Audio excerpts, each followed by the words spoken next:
This is a map that could save European football. Not because the football is bad, but because the system underneath it is starting to break.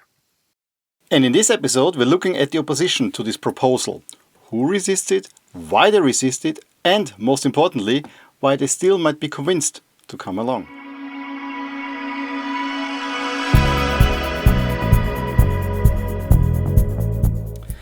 Hello my soccer universe, my name is Roland and this is Football Talk. And over the past 2 episodes of this series with the map, we've built a pretty clear picture of a structural problem in European football. The game itself arguably is not broken, especially when you've seen PSG taking on Bayern Munich. That was a symphony of a match. But the system around it is really starting to drift. The financial gravity that is pulling everything towards a single center, being the Premier League, and maybe a few token clubs that are on the very top. And then there's the gap between the leagues that are getting wider and wider every year. And in response to that, I've looked at a potential solution, a way to increase scale for many of the actors in European football that are not on the very top, without destroying domestic football. But here's the reality. No reform happens without resistance. And that resistance definitely isn't random. It comes from very specific groups with very specific incentives. And so before we go any further, let's first take a step back and look who these groups actually are. But to understand it properly, we also need to recap what we've done in the previous 2 episodes, and then we'll look at the opposition. First off, this is not about quality of football, it is structural. But financial gravity pulls upward. It means money and attention is concentrating into one place. A place that already has the advantage of being English speaking. And again, this is not against the Premier League, but it is against the structural problem that we currently have in European football. The gaps between the leagues are widening, and internationally, many domestic leagues are losing relevance. Former giants, I'm thinking Ajax, Benfica, are stuck. They're not declining because of failure, but they're stuck in their smaller leagues because they're not as potent with that background. And also, very important, there have been fixes that have been proposed. You know, we expanded the Champions League, we have financial fair play, the way money is distributed, all nice, but none of this has really worked. And so my diagnosis for the whole thing is that the system is becoming not only unequal, but it's also becoming unstable because there's really only one truly healthy league. And so my proposal out of this is to create a regional framework to increase scales. And let me be absolutely clear, this is not a Super League replacement. However, domestic football remains the foundation, but now it feeds into an over-regional system. It doesn't disappear, but it becomes the foundation for a larger system. And ideally, the top tier becomes regional or over-regional over time. But most importantly, any mergers will start small, scale gradually, and are voluntary. This is the most important thing. But the goal is to build a viable ecosystem and that you get more meaningful competition at multiple levels. And here is how my proposal looks like in the map. 8 defined regions. And again, this is the framework. 8 regions, and within these regions the idea is to start small, encouraging leagues to integrate where it makes sense. I mean, prime example would be, we have here the Western region that the Netherlands and the Belgium kind of could start joining together and make a super regional league.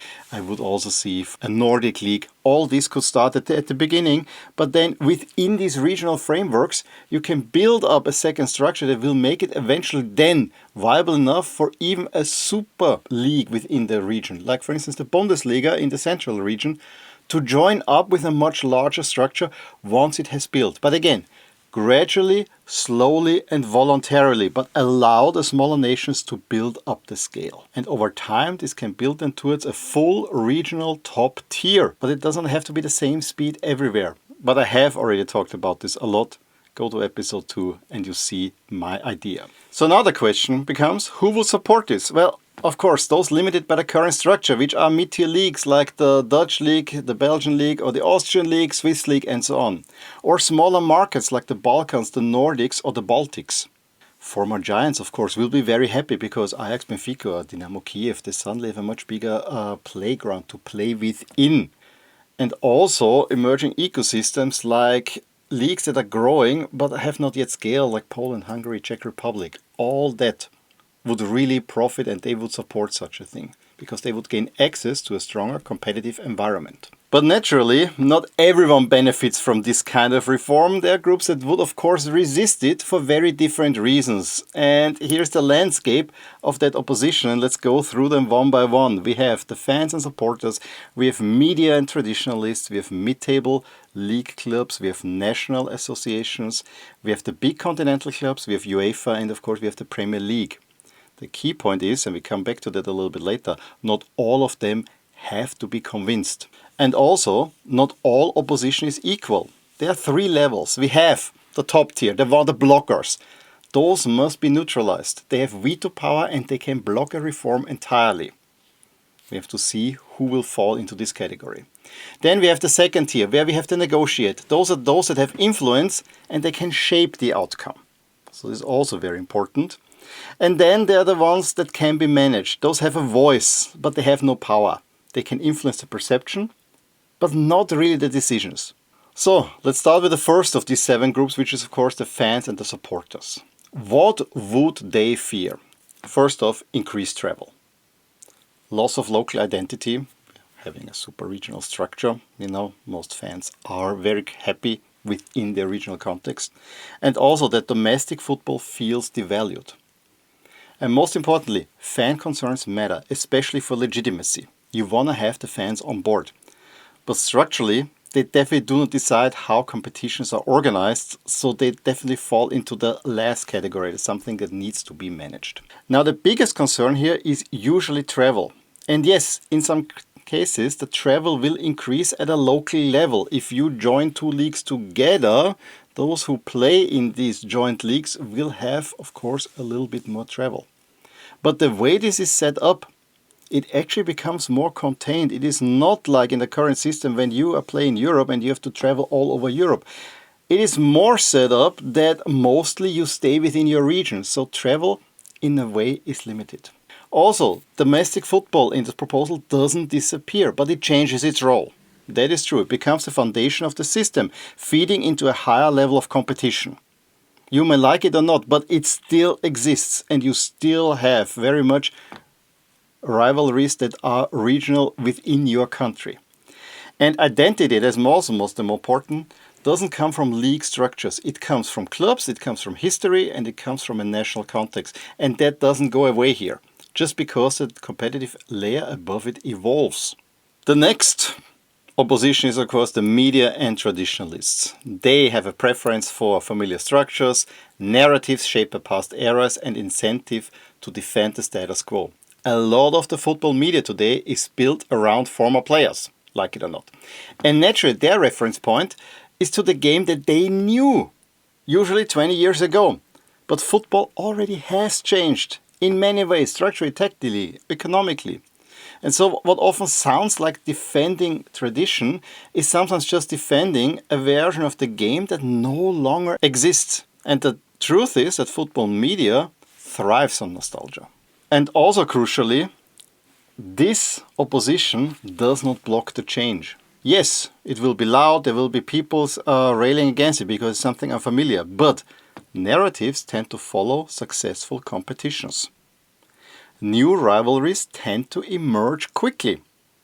Manchester City was a nobody and now we have Manchester City against Real Madrid suddenly, out of nowhere. And most importantly, the media adapts to what audiences are watching. And therefore, it's a very moldable opposition. Media can shape how change is perceived, but it rarely determines where it happens. Also, a very crucial point.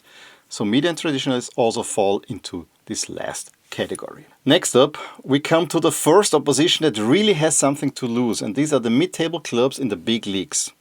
Those are stable domestic participants in the top leagues. Think about your Brightons, Brentfords, Bournemouths in England, the Real Sociedad, Celta Vigo, Bologna, Torino, Freiburg, Mainz, Nice, Rennes, just to list a few from the top 5 leagues in Europe. They are always mid-table, rarely threatened by relegation, but also have limited access to European competition, and they are economically tied to the league structure.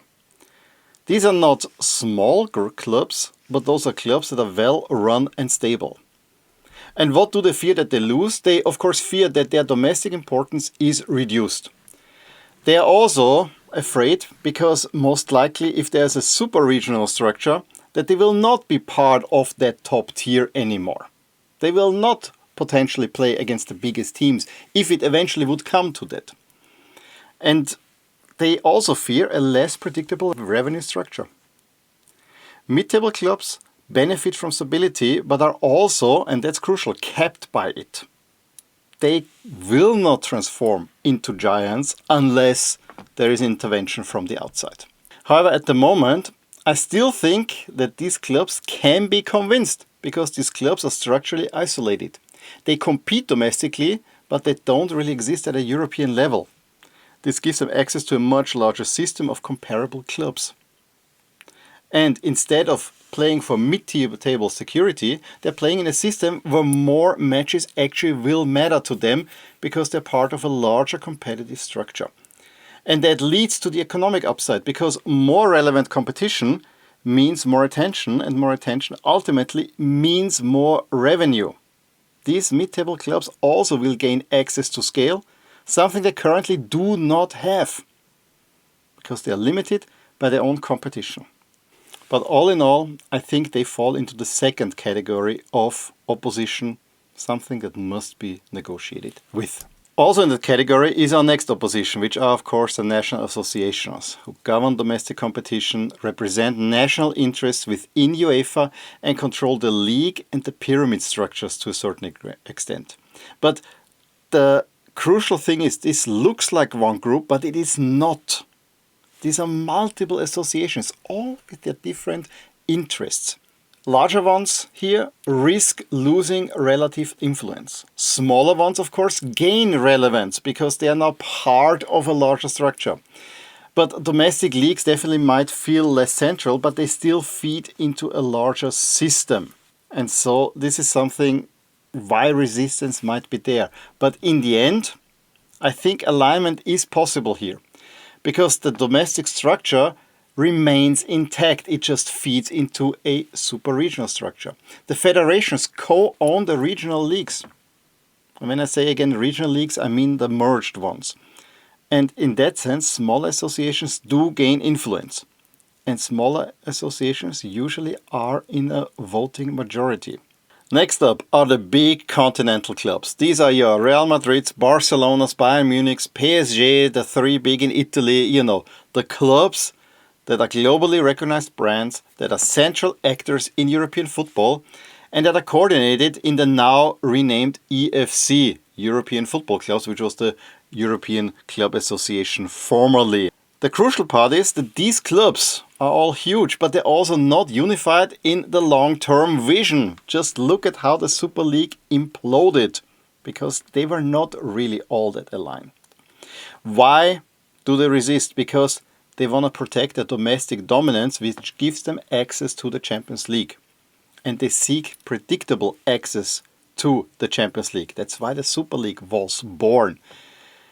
But they also have, each of them, different visions for a European structure. The most important thing is they are not defending the current system because they love it, but because they do not agree on the alternative. So they're always looking for something that can actually grow their brand even more. But they share one interest, and that is closing the Premier League gap. Those clubs actually are looking to England and say, oh, we also would like to have that money. I'm looking here especially at the big clubs in Serie A for sure, who have fallen behind now. They also demand higher level competition. They thought, well, if we all play against each other, this will do it. I argue this is stupid because there will still be then teams that will not be as good and you still feed it. But if you form a super regional structure, you actually will gain eventually higher level competition. And as I said, they have an existing push for structural reform. Big clubs already agree that we need change, but they disagree on what should replace it. You have the global ambitions of Real Madrid, Barcelona, then you have more Bayern and PSG who actually really like that they're the top dogs in their leagues, which allows them to really focus on the Champions League. Now, the second to last opponent, if you will like, is of course UEFA. And this is an opponent that must be neutralized.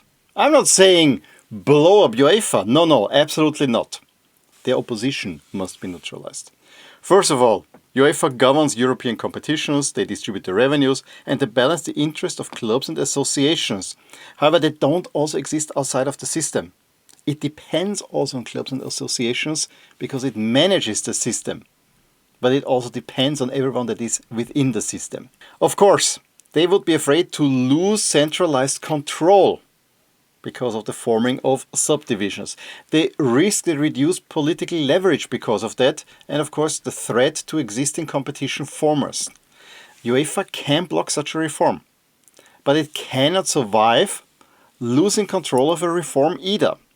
UEFA needs to be the one managing the reform, and that is the crucial point. Because UEFA can use its archaic structure to actually reform itself and therefore retain its role as an overarching authority governing such a redistribution.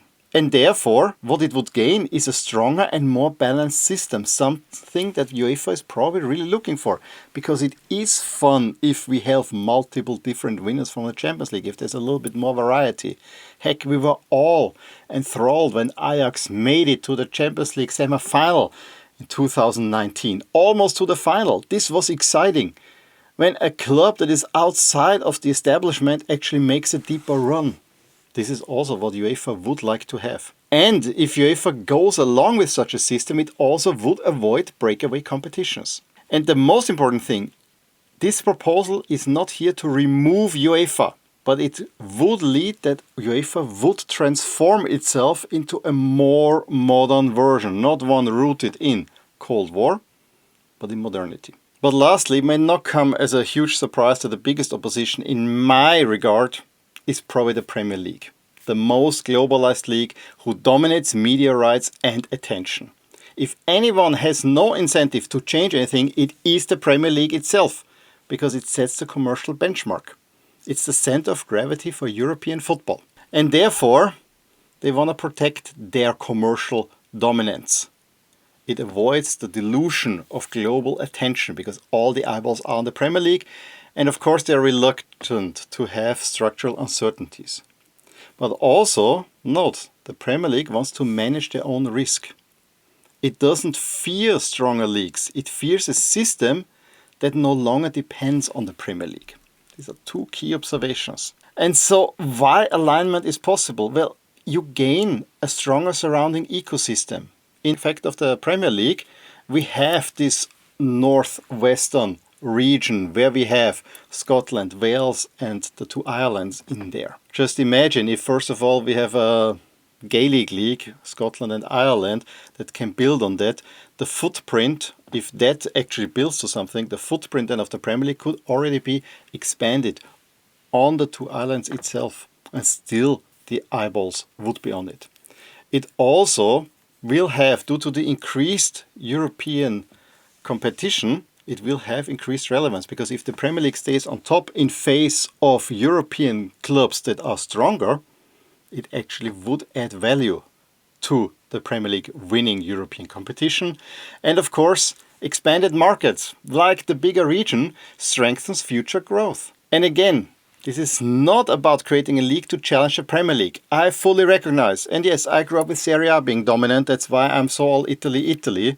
But I recognize that the Premier League has an advantage, and it is the strongest and most sustainable league at the moment. But it is also here to create a system strong enough to not only sustain the smaller leagues, but also to sustain the Premier League. Because if everything falling around it, the Premier League will also eventually crumble. As a consequence, if my proposal would be implemented, I think Europe becomes structurally stronger. Competition becomes more evenly distributed, which is good. You wanna have everyone involved and not only the big nations. But also crucially, the Premier League will remain the center, but it will not be alone anymore. It will not be the Premier League up here and then the rest down here, and then there's even bigger gaps lower. That is the most important thing. What it will change is that the top will stay strong, but the middle gets also stronger and the gap between the leagues will become more manageable. Also important is that not every actor needs to be fully aligned for change to begin. If a critical mass of opponents can be convinced, then the rest faces a choice between isolation and participation. Isolation protects the short term. Alignment protects the long term. And this is then a choice that, for instance, the Premier League would have to make. And this is also where the role of UEFA will become crucial. UEFA has the ability to structure and coordinate the change, to implement it step by step, region by region. But at the same time, the Premier League remains the system's center of gravity. With the Premier League, it becomes more attractive, but they need each other. Which means that long-term stability doesn't come from ignoring change, but from eventually aligning with it. And also, if you align early, you can also shape the outcome of such a reform. This doesn't mean every stakeholder needs to agree, but it does mean that alignment at the top is critical, because in European football, the power is split. We have UEFA controlling the structure, but the biggest leagues and clubs give the structure value. So, you have that. If UEFA proposes a structure, it can implement it, maybe at levels that might go along. And maybe eventually the bigger leagues might join that one. But conversely, if say the big clubs and the Premier League say we want to do this, then UEFA will also be forced to come along. So they actually feed off each other. So neither side can move fully without the other. And crucially, if you want to do reform, it is not blocked by position, it's usually shaped by it. And the system will not change by pressure, but it will change when incentives shift and when the incentives are made clear. So whenever you propose a reform, you need to propose incentives, which is what I try to do within this video here. And so in conclusion, that's where European football finds itself today. Not at a point of collapse, but at a point where the current structure is becoming harder and harder to sustain. So if the direction of things to move in is the one that I'm proposing, the next question, of course, becomes much more practical. What would this actually look like in the end? I've given you a way how we could get there. I've given you opposition, how we can actually convince them. But we really want to know, what is my vision for the whole thing? How do you structure the competitions? I said a whole lot of things, but we have to put this also in action, if really all the regions eventually might be merged. How would you crown champions? I said national champions still need to be crowned. That's very important. How do you connect domestic, regional and European football into one coherent system? And actually, what I'm thinking would work quite beautifully. And that's what I want to explore then in the next episode. But before we get there, probably a month's time, let me know what you think about the opposition and whether you think some of those could come along and eventually sustain the reform that I'm suggesting.